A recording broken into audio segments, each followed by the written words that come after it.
Structural geology can be difficult to visualize, but our new and improved Geologist squeeze box lets students make complex structures such as folds and faults in the classroom in just a few minutes. Our original squeeze box is all over the country and in a lot of classrooms. But we noticed that as students got a little too enthusiastic sometimes when they were compressing their sediment sections, that the glued joints on the box would fail. This could be repaired by gluing the boxes back together, but of course that's inconvenient and not something we want you to have to do. So we worked with teachers from all around the country and designed the new and improved squeeze box. This squeeze box has a solid aircraft grade aluminum base plate.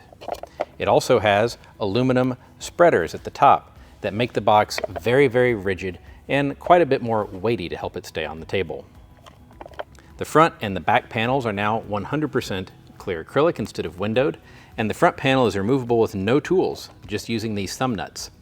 This lets you remove the panel and make a peel of the sediment section, or it just makes cleanup easier. There have also been a number of improvements to the motion of the box. We've added washers, which make it quite a bit easier to turn the handle under high loads. We've also custom machined a load spreading washer to make sure that there's no cracking on this back plate. The handle was also redesigned to be symmetric, and that makes it a lot more comfortable when you're applying higher loads to the sediment.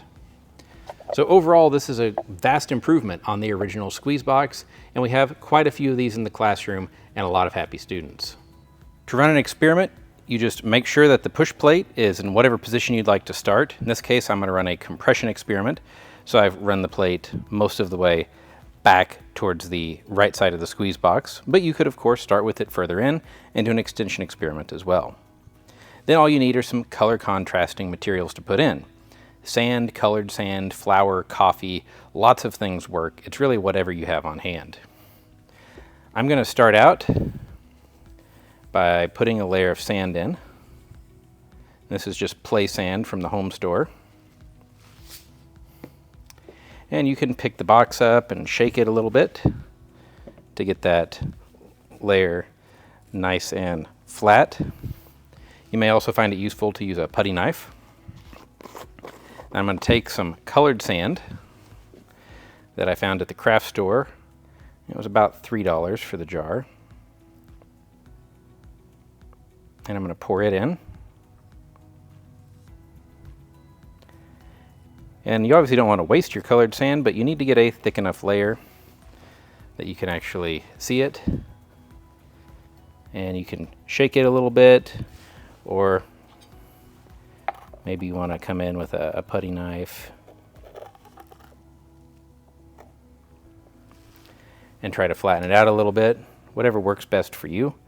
For me, shaking it generally gets the nicest layer. I'm going to put more regular sand on top.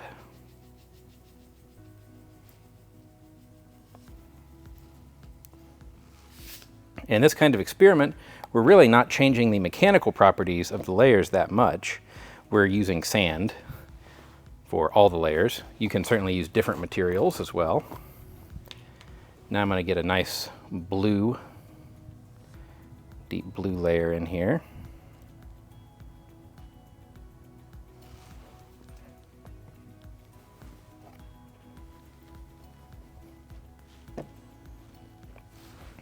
And then we'll put one more layer of regular sand. And you don't want to build the section too thick, because as we compress it, it's going to gain a lot of height. But that's a pretty nice looking section. So now we're just going to start deforming by turning the handle.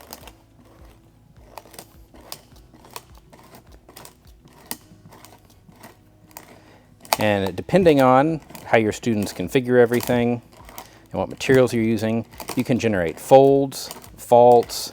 We've seen all kinds of really interesting structures. So in this case, it looks like we're generating a fault, a thrust fault. And if you wanted to, you could stop now and add a different layer of material. We could add more material now and start looking at things like what happened first, when were layers deposited, or when did deformation occur.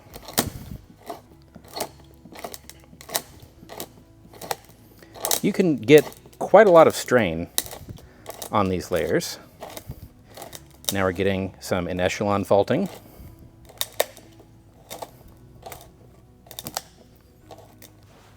And that's about where I'm going to stop this experiment. But you can see that we had a really nice thrust fault here. And we've got another fault that seems to have formed more in just the upper layer. We don't really see any offset of the purple layer down below.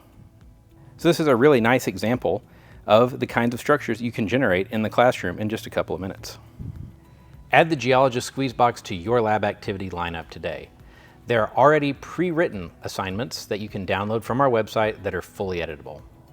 While you're there, don't forget to check out our other educational products, as well as subscribe to our mailing list to stay updated with the latest news, products, sales, and more.